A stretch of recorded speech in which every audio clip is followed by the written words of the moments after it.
Good evening and welcome to the Business Day. I'm Andrea Chisholm. Jamaica's trade deficit was almost unchanged for the first 3 months of 2024. Javon Keys reports.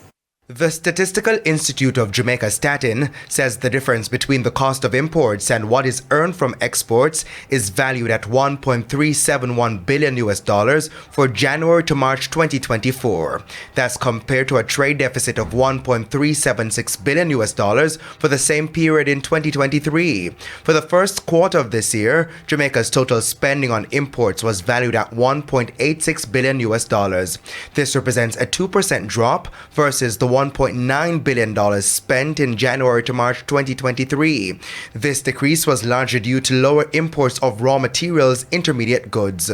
Meanwhile, total export earnings amounted to $492.9 million for the 3 months. That was a 6.3% drop when compared to the $525.8 million earned in the similar 2023 period.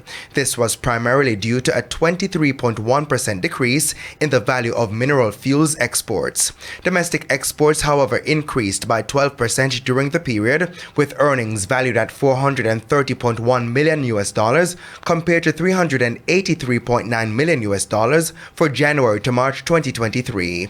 In contrast, re-exports declined by 55.7% or $62.8 million from January to March 2024. For the Business Day, I'm Javon Keys. Education technology firm Edufocal has integrated a new company to carry out the financial operations of the business.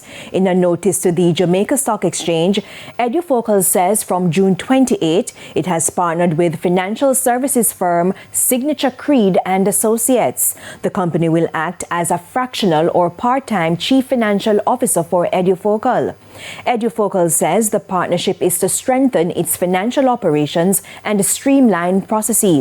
Signature Creed and Associates is expected to provide strategic financial guidance and to support long-term financial planning.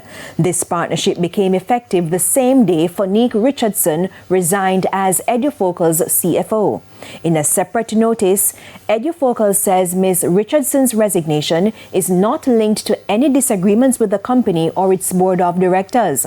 The company also clarified that it was not as a result of issues with policy positions, the audit, or financial statements. This comes weeks after Edufocal resumed trading on the stock exchange after it was suspended for the late submission of its financial statement. Foreign exchange trading ended today with banks and cambios selling the American dollar for an average $157.40.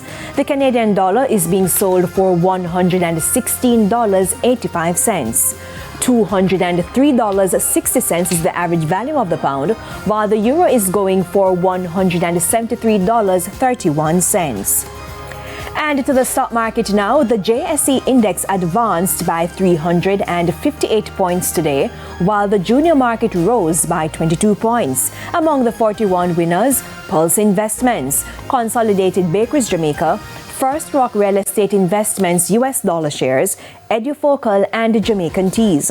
The 45 losers include CAC 2000, The Lab, JMMB Group 8.5% US dollar shares, Paramount Trading Jamaica, and Mayberry Group.